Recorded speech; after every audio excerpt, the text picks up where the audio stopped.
بسم اللہ الرحمن الرحیم. بہت شکریہ نسیم. اور آج یہاں اپنی بات کے کرنے کا آپ لوگ ذکر کر رہے ہیں فون کالز کا. تو فون کالز پہ تو ہمارا میڈیا چلتا ہے یا نہیں چلتا، لیکن جب سیکلوڈڈ وائسز کی بات ہوتی ہے تو بعض وائسز جس میں میری بھی ایک آواز ہے وہ بغیر فون کال کے بھی بند ہوئی ہیں بغیر کسی فون کال. ہمارے ٹی وی چینل کے مالکان اتنے سمجھدار ہیں کہ انہیں پتہ ہے کہ بعض لوگوں کو بلائیں گے نہیں تو بہتر ہے کال ہی نہیں آئے گی. 4 سال پیمرا سے مجھے چھوڑے ہوئے ہو گئے ہیں، نکالے گئے ہوئے، اور آج تک کسی ٹی وی چینل نے مجھے نہیں بلایا سوائے منیزہ جہانگیر کے، جو انہوں نے پچھلے مہینے پریس فریڈم ڈے پہ کیونکہ میں بھی وکٹم ہوں اس چیز کا، تو انہوں نے بلایا. 4 سال میں پاکستان کے تمام ٹی وی چینلز میں سے صرف منیزہ جہانگیر وہ ایک بہادر آواز ہے جس نے مجھے بلایا اور میری بات سنی. کوئی اخبار میرا آرٹیکل نہیں چھاپ سکتا، نہ چھاپتا ہے نہ کہتے ہیں. خود رابطہ کیا کئی دفعہ انہوں نے. شروع میں نے کہا ٹھیک ہے میں لکھتا ہوں، میں لکھنا شروع کیا تو انہوں نے انکار کر دیا. یہ جو مایوسی کی باتیں آپ سن رہے ہیں نا، اس کے باوجود میں چاہتا ہوں کہ آپ کو کچھ میں امید والی سائڈ دکھاؤں. میں آپ کو تھوڑی سی اپنی سٹوری بتاؤں کہ اتنے بھی حالات خراب اور خطرناک نہیں ہیں جتنے ہم سمجھ رہے ہیں. اس میں سب سے پہلا جو فرق ہے پچھلے ادوار میں اور اب 2021 میں، وہ ہے ڈیجیٹل کا فرق. ڈیجیٹل میڈیا آیا ہے، اس نے پرنٹ اور الیکٹرانک میڈیا کو بہت ٹف کمپٹیشن دیا ہے. لوگ پوچھتے ہیں مجھے گولی کیوں لگی؟ تم تو کسی ٹی وی چینل پہ بھی نہیں آتے، تم تو اخبار میں لکھتے بھی نہیں ہو، تم کوئی سیاسی جماعت میں بھی نہیں ہو، تم کوئی جلسے جلوس بھی نہیں کر رہے، تمہیں گولی کیوں لگی؟ مجھے گولی اس لیے لگی کہ انٹرنیٹ ایجاد ہو چکا تھا. میں نہ یوٹیوب چینل میرا ہے، نہ میرا کوئی فیس بک پیج ہے، نہ کسی اور جگہ پہ میں موجود ہوں. میں صرف ٹویٹر پہ موجود ہوں. میں صرف ٹویٹس کرتا ہوں اور ان ٹویٹس میں کچھ سچ ہوتا ہے اور وہ سچ کڑوا ہوتا ہے.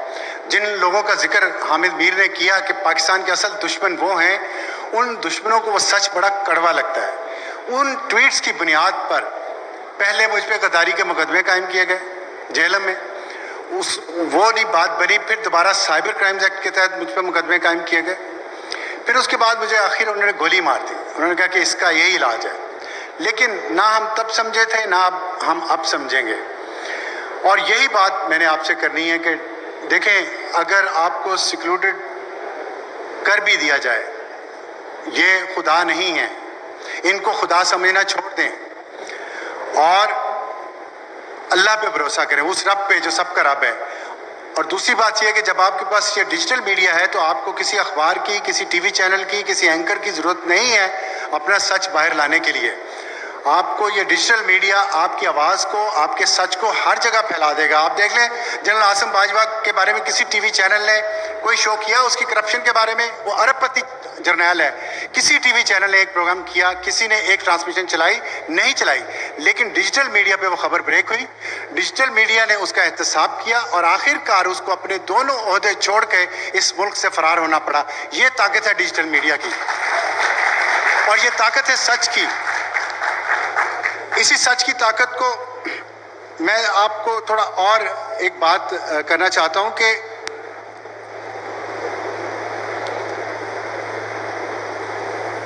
یہ جو علی کرد صاحب نے کسی جنرل کا نام لیا تھا آج، یا جنرل کا ذکر کیا تھا، میں بھی آپ کو ایک واقعہ سناتا ہوں جنرل کا، کہ آپ فیصلہ کریں سب پاکستان کے شہری اور جرنلسٹ بھی کہ وہ کس سائڈ پہ ہونا چاہ رہے ہیں، سیکلوڈڈ سائڈ پہ یا پروٹیکٹڈ سائڈ پہ.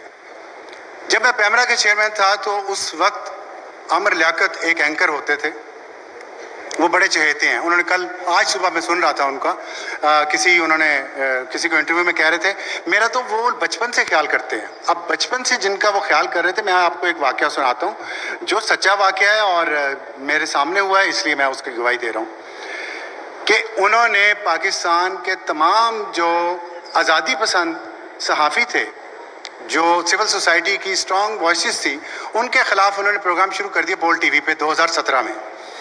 ان سب کے خلاف کفر کے فتوے، غداری کے فتوے اور دشنام ترازی گالیاں، ان کی فیملیز کے بارے میں بکواس اور اخلاق سے گری ہوئی باتیں کی.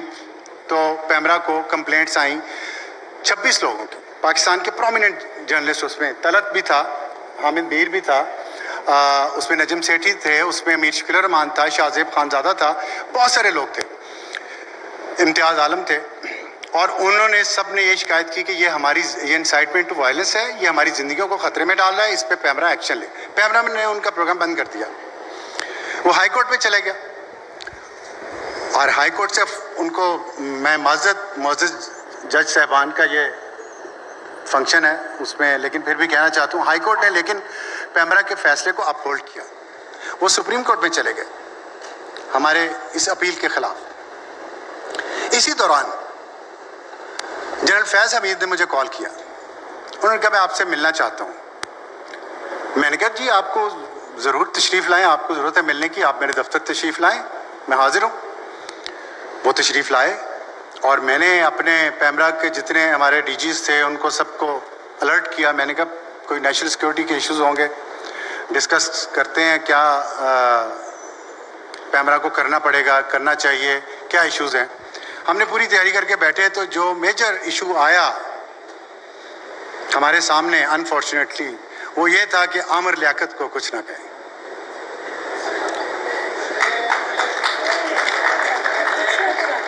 کچھ نہ کہیں، عامر لیاقت کو کچھ نہ کہیں، ایسے ہی کہا گیا.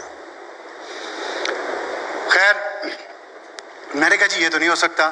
وہ تو کاؤنسل آف کمپلینٹ میں کیس چلا گیا. کاؤنسل آف کمپلینٹ، طلعت بھی اس میں کمپلیننٹ تھے اس میں، اور طلعت نے جو کمپلینٹ لکھی تھی اس کے الفاظ ابھی بھی میرے دل پہ نقش ہے. اس کی ذاتی باتیں اس لیے میں کرنا نہیں چاہتا، لیکن بہت دکھی دل سے اس نے وہ کمپلینٹ کی تھی، اس کو یاد ہوگا.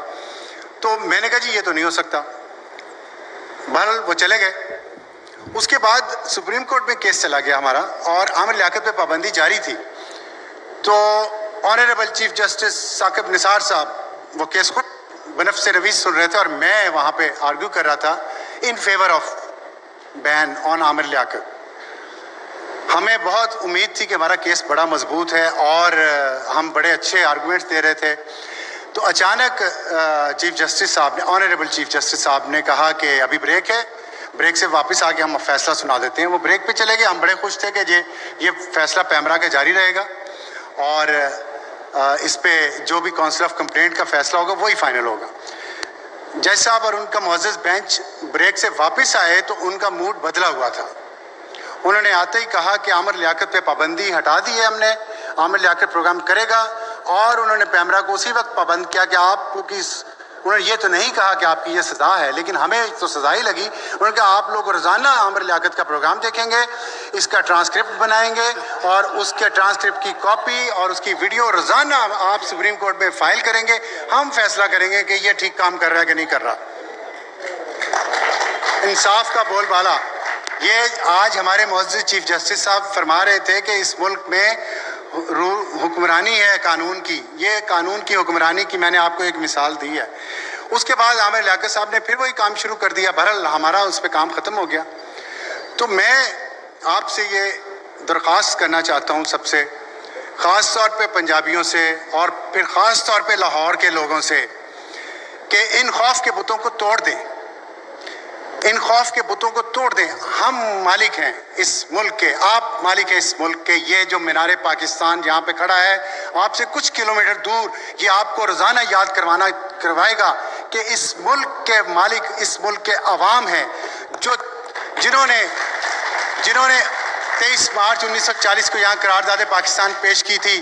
اس وقت اس ملک کی عدلیہ اور اس ملک کے جرنیل برٹش راج کے ساتھ تھے. وہ اس ملک میں قرارداد پاس کرنے والوں میں نہیں تھے. وہ ہمیں نہیں بتا سکتے کہ حب الوطنی کیا ہے. قاضی فائز عیسیٰ کے والد ہمیں بتا سکتے ہیں کیونکہ وہ ان قرارداد پاس کرنے والوں کے ساتھ تھے. لیکن جو یہاں کی اشرافیہ تھی وہ عوام کے ساتھ نہیں تھی. یہ ملک عوام نے بنایا، اپنی جدوجہد سے بنایا ہے، جمہوری طریقے سے بنایا ہے، آئینی طریقے سے بنایا ہے. اسی لیے اس ملک کو حفاظت بھی عوام ہی کر سکتے ہیں.